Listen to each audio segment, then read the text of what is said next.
Salam kawan, ucapkan terima kasih banyak karena bersama saya di channel saya ini, dan saya harap kawan-kawan sehat seperti biasa ya. Dan saya juga mengucapkan selamat berpuasa kepada kawan-kawan yang ada di luar sana ya.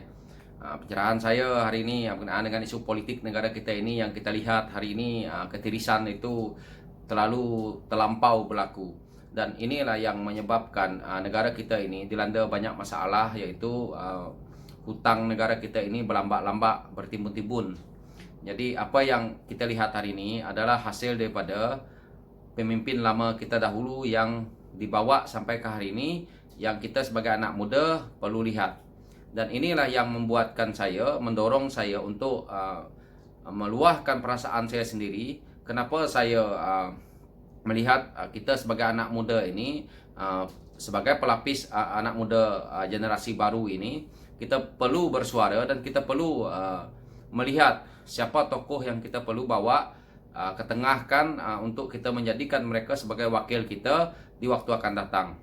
Jadi hari ini pola politik negara kita ini, setelah kejatuhan Barisan Nasional nih, kita dah nampak banyak hal-hal yang dulu kita tidak pernah tahu, dan hal-hal yang banyak yang kita tidak ambil tahu juga hari ini dibongkar. Dan kita lihat berapa ramai pemimpin-pemimpin negara kita ini yang telah dibawa ke muka pengadilan.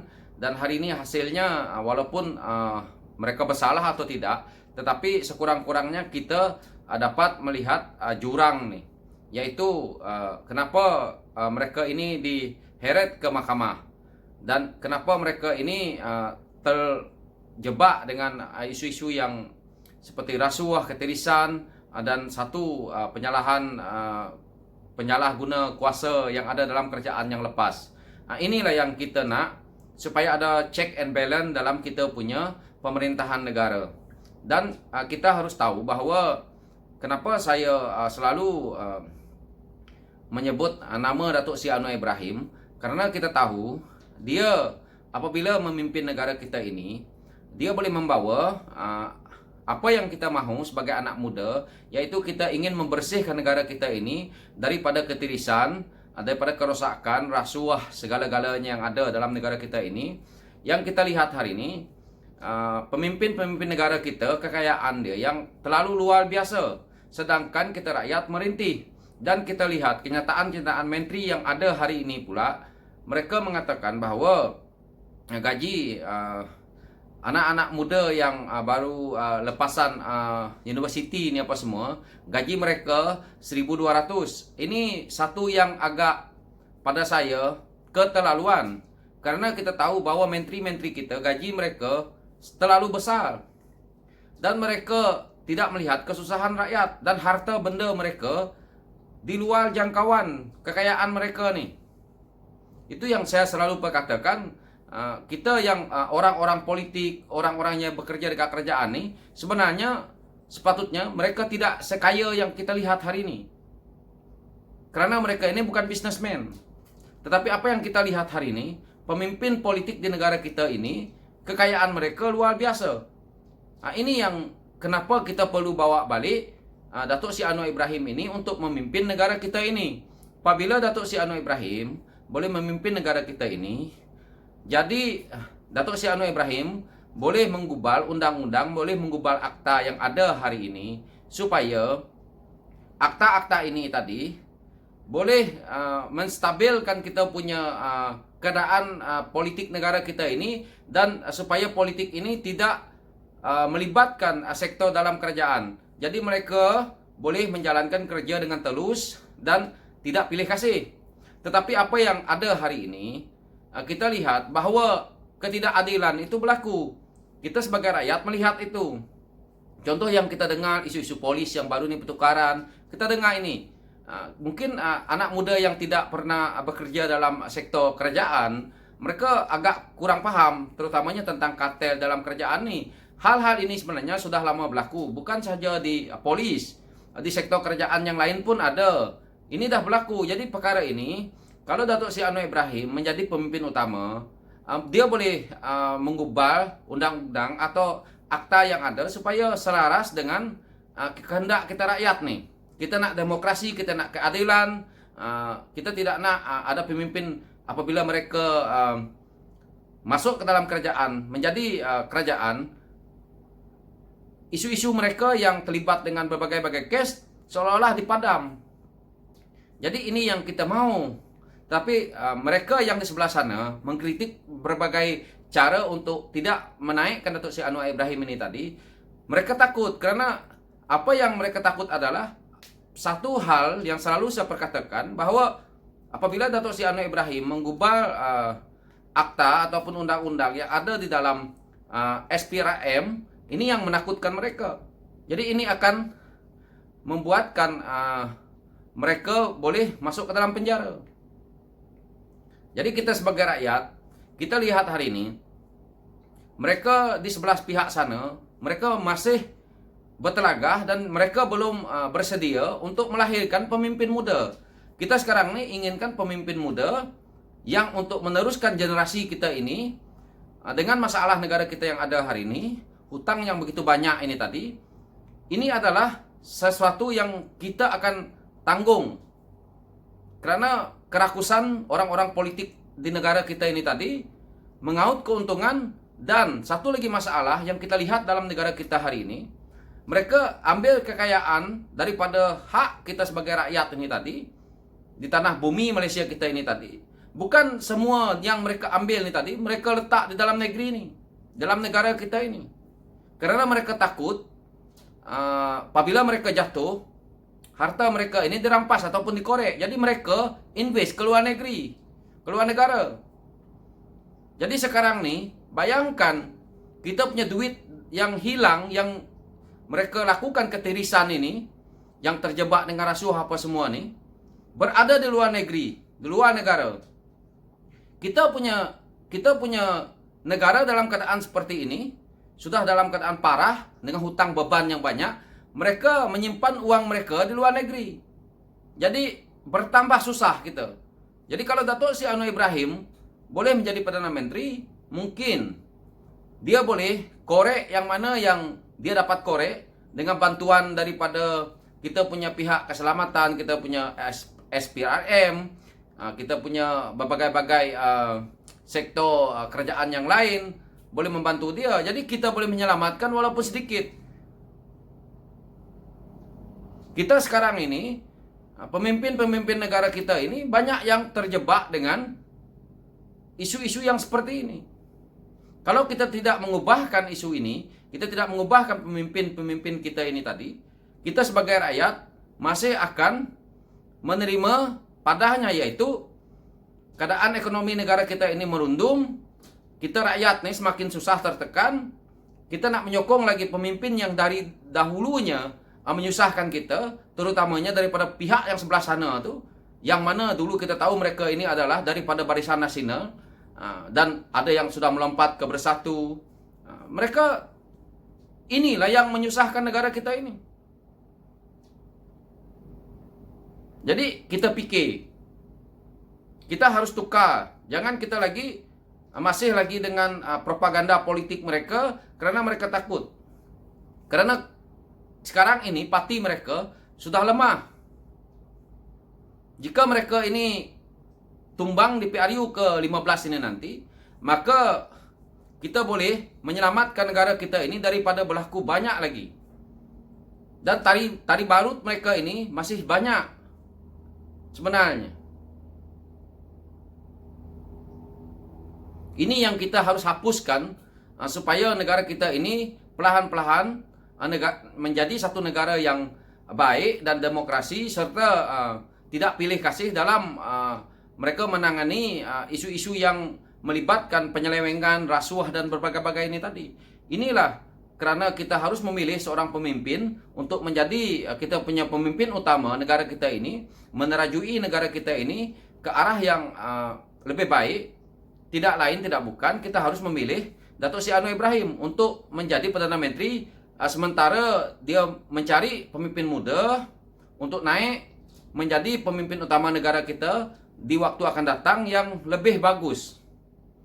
Jika hari ini kita memilih pemimpin daripada sebelah pihak sana lagi, yang kita tahu rata-rata mereka ini terjebak dengan berbagai-bagai isu.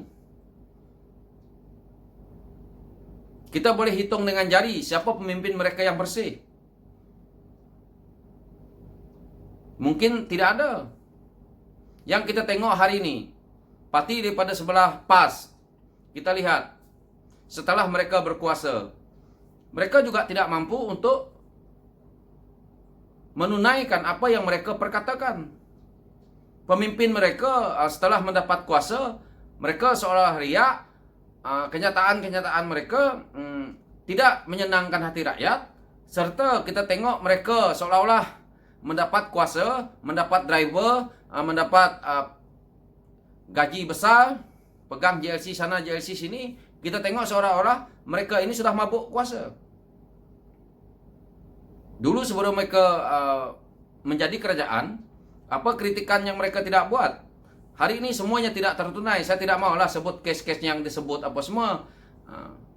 Jadi inilah yang kita nak. Hari ini sebagai anak muda, kita harus mengubah corak ini. Dan kita ni harus melihat sisi-sisi supaya negara kita ini bergerak maju. Sampai bila negara kita ni seperti ini dan kita punya gaji makin merendah bukan makin menaik.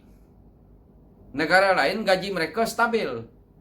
Itu saya selalu perkatakan, kita punya gaji di Malaysia ini sudah lebih parah daripada gaji mereka yang ada di Indonesia. Gaji orang yang ada di Indonesia hari ini, gaji mereka berada di sekitar 4 juta, 5 juta, 6 juta. Itu bersamaan dengan gaji kita 1.200, 1.200,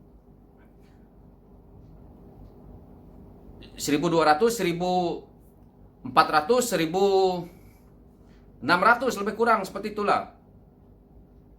Jadi kita ni bukannya makin naik, kita ni dah semakin ke bawah dan negara kita ini dah tidak dipercayai sebenarnya oleh negara Asia. Orang yang nak melabur sudah tak mau ke negara kita ini.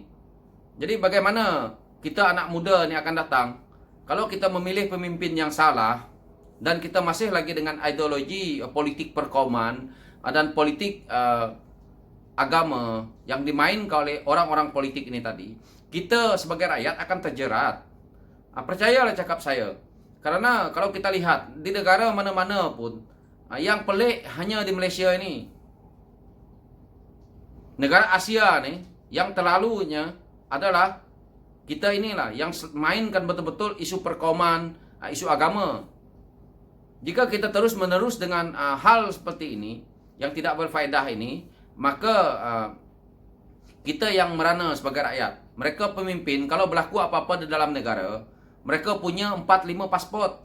Silap-silap mereka dah jadi warga negara. Kita tengoklah seorang menteri yang kita tengok pergi New Zealand hari itu, dia dah PR dekat sana. Itu umpamalah contoh. Kalau berlaku apa-apa, mereka ni yang duk melaungkan hidup Melayu, hidup Iban, hidup kerajaan, hidup Cina, hidup India ini, mereka inilah yang lari dahulu. Yang nak duduk di sini ni kita rakyat nih, yang miskin papa kedana nih, yang tak ada duit nih. Mereka ni harta yang mereka curi pun dah separuh dekat luar negeri. Yang kita ni tidak tahu, yang mereka ni dah bawa bukan atas nama dia. Dia pakailah nama adik-beradik dia ke, dia punya proksi lah mana-mana siapa. Ini hakikat. Saya berkawan dengan ramai orang di luar negeri dan saya tahu, kadang-kadang saya pun tanya, di Kanada tu berapa ramai kita punya orang politik invest dekat sana duit. Ini adalah duit negara kita. Hasil dia curi duit dari dalam negara kita, pergi letak di Kanada. Yang senang negara Kanada lah. Di Singapura tu berapa banyak. Di Australia tu berapa banyak. Ini hakikat. Saya tak bolehlah buat detail seperti Rafizi Ramli dahulu, tetapi saya sebagai rakyat dan saya juga berjalan sedikit lah pusing-pusing dunia ni, jadi saya tahu benda ni. Dan saya juga ada sedikit lah teman yang orang-orang politik, orang-orang di sana. Mereka memberitahu saya, kamu tahu tak, ini yang punya ini siapa? Contohnya, ada pemimpin kita. Di Ponorogo sana pun harta dia banyak. Yang mana adik-beradik di dekat sana, kalau kita di sini bupati juga. Bupati itu seolah-olah macam bukan bukan macam menteri besar lah, dia lebih kurang macam ahli parlimen lah. Jadi kita harus ingat benda ni. Ini yang kita lihat, yang kita pergi ke luar negeri, apabila kita pergi ke tempat-tempat itu, orang beritahu, ini orang Malaysia punya lah. Bila kita tanya siapa? Begitu juga saya pergi ke Filipina, kita punya orang-orang Malaysia, ada yang mereka mainkan isu perkoman di sini, tetapi kenapa nak invest dekat Filipina? Ini kita sebagai rakyat harus tahu, dan kita jangan terjerat dengan mereka ini sebagai orang-orang politik. Sebenarnya hal-hal ini hal yang kecil, tetapi amat membimbangkan kita sebagai rakyat, karena banyak ketirisan dah berlaku nih. Terlalu banyak, bukan sedikit. Kita harus mendapat seorang pemimpin yang betul-betul boleh membawakan negara kita ini keluar daripada masalah ini. Karena sekarang ini kita ini dengan berdepan dengan elit politik dan kapitalis. Tetapi cara kita untuk menjatuhkan elit politik dan kapitalis yang ada ni adalah daripada kita mandat rakyat. Elit politik ini pun jatuh daripada kita rakyat. Kapitalis ini dia tidak boleh bergerak juga kalau kita rakyat ini tidak mendorong orang-orang politik ini untuk duduk di atas. Jadi kita harus ingat itu, kita sebagai rakyat. Jadi kita harus mencari pemimpin yang benar-benar terbaik untuk kita bawa ke tengah, naik ke atas sebagai pemimpin negara kita ini. Dan orang itu tidak ada orang lain lagi kalau bukan Datuk Seri Anwar Ibrahim. Kalau kita tidak menggunakan Datuk Seri Anwar Ibrahim, sementara dia masih sihat dan masih ada tenaga sedikit yang ada hari ini, kita satu kerugian yang besar. Karena negara luar amat sayang kita tidak menggunakan Datuk Seri Anwar Ibrahim. Orang yang tidak mau Datuk Seri Anwar Ibrahim ini adalah elit politik dan orang kapitalis. Ini saja. So, pencerahan saya untuk hari ini dan ini dulu. Dan esok lusa kita sambung lagi. Oke, sekian dan saya ucapkan terima kasih kerana bersama saya di channel saya ini. Dan saya juga mengucapkan sekali lagi selamat berpuasa kepada kawan. Dan esok kita teruskan ya. Dan hashtag LTL, kita lawan, tetap lawan. Lawan sampai Datuk Seri Anwar pergi ke Putrajaya, dan lawan, tetap lawan sehingga Datuk Seri Anwar Ibrahim jadi Perdana Menteri Malaysia yang ke-9. Oke, thank you.